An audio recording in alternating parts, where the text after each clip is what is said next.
hoje nesse mundo de informação rápida, de mídia social com bastante relevância, áreas como essa é muito importante, porque se você comparar como era gerenciado os desafios organizacionais de crise de uma companhia há 8 anos atrás, é completamente diferente de hoje. Então, o mundo mudou muito e a gente ter agilidade de resposta rápida é fundamental. E a minha área tem essa missão: trazer informação correta, rápida, para tomar decisão rápida, para fazer ajustes de rota de maneira muito rápida e pragmática. Legal.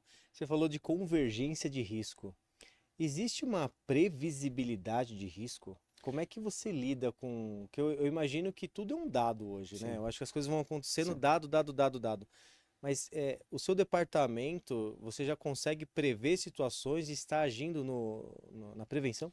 Olha, a gente tem, como você comentou, muito bem colocado, tudo é dado. E a gente tem um desafio, o meu desafio de momento é fazer predições cada vez mais assertivas. Porque hoje a gente tem uma central de controle operacional que eu recebo todas as informações de incidentes que acontecem nas operações. Então, desde uma pessoa que teve mal súbito e faleceu, que infelizmente isso acontece, vai no supermercado, tem um mal súbito e acaba falecendo ali, acidentes de trabalho, ocorrências que poderiam gerar uma crise.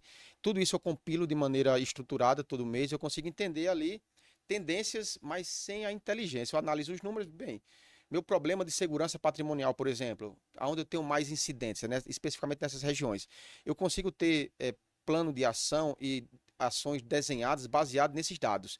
Porém, eu não consigo ainda ter, e é o que eu estou tendo uma visão agora de buscar o mercado para me apoiar nessa agenda de, bem, eu tenho uma série de dados, que a partir daí eu vou plugar uma inteligência para fazer dados preditivos. Porque, por exemplo, hoje, quando é, por exemplo, a questão de segurança patrimonial, que é um desafio do Brasil, a parte de segurança, e não é diferente no supermercado, obviamente. Claro. Quando eu olho os meus dados de segurança numa loja, obviamente vai ser diferente de eu ter uma realidade, por exemplo, numa loja em Pamplona, Shopping Pamplona, para uma loja que esteja próxima a uma comunidade, por exemplo. O Ok. contexto do entorno influencia a minha unidade de negócio. Claro. Então, quando eu começo a analisar os fatores externos à organização, eu começo a ter outra visão. Só que hoje, eu vejo um dado, só um dado interno. Eu não considero, não é que eu não considero de maneira automatizada o entorno. Então, a minha ideia é, eu tenho os dados internos, eu tenho os dados externos, e a partir dessa convergência de dados, eu vou trazer predição para dizer, bem, eu tenho que me preparar, porque essa região tem uma região de alto risco, eu tenho incidentes que estão acontecendo, e eu tenho que montar planos de ação para mitigar esses riscos. Cara, sabe uma coisa que eu fiquei surpreso aqui? Se o cara falece, tem um AVC. O que que isso de verdade é? Traz isso pro mundo presente, né? Porque essas coisas Acontece, acontecem, né? acontece. Mas como é que é agir nisso aí? Só para eu entender direitinho É, o que você acabou de falar. perfeito. Primeiro passo, eu tenho que ter pessoas capacitadas na loja, porque se acontecer isso, qual vai ser a atitude daquelas pessoas? Qual é o comportamento esperado desse pessoal? Então, estou na loja, infelizmente, vem alguém e falece. Tem um mal súbito e começa a passar mal. Eu tenho que ter uma brigada chama brigada de emergência. Eu tenho que ter essas pessoas treinadas. Em lojas maiores, eu tenho que ter um equipamento chamado desfibrilador, para fazer uma reanimação cardíaca. Eu tenho esse time é treinado para fazer procedimentos de reanimação e primeiros socorros. Existe um script, por exemplo, o cliente sofreu um mal súbito, caiu. Se ele caiu, ele não pode ser removido de qualquer maneira, tem que ser uma remoção especializada. Então, aciona o SAMU e esse SAMU vai fazer a remoção.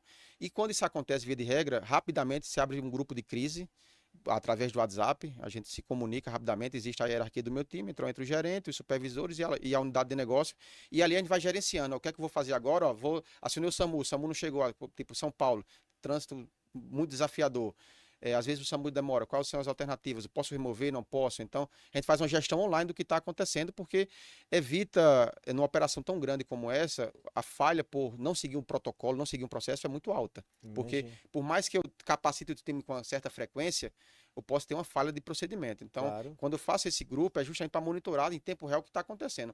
Óbvio que a gente não faz grupo de crise para tudo, mas com riscos potenciais, uma pessoa morreu numa loja, obviamente Muito é uma alto. situação gravíssima. Então, a gente tem que atuar dessa maneira, com protocolos, e também para resguardar e tentar apoiar e tentar evitar um mal súbito. Porque muitas vezes, quando acontece isso, o cliente tem um AVC, um princípio de infarto, ele passa mal, eu tenho que entrar com essas ações de recuperação, acionar SAMU para realmente tentar salvar a vida daquele cliente. Caraca, e você falou de sala de guerra, né?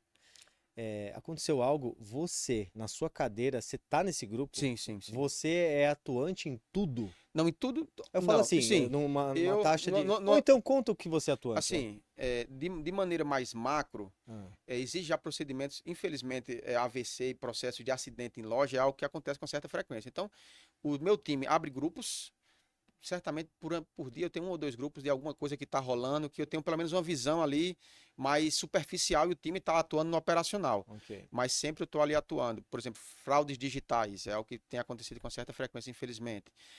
Situações de segurança em loja, tentativas de furto frustradas ou arrastão. Um número de pessoas, 3, 4, 5 pessoas, tentam fazer um arrastão de maneira simultânea na loja. Então, isso eu recebo a informação. Como hoje é, quase tudo pode virar uma crise reputacional, eu me envolvo bastante justamente para entender isso e sempre proteger, obviamente, o nosso bem maior, nosso cliente, nosso funcionário. Claro.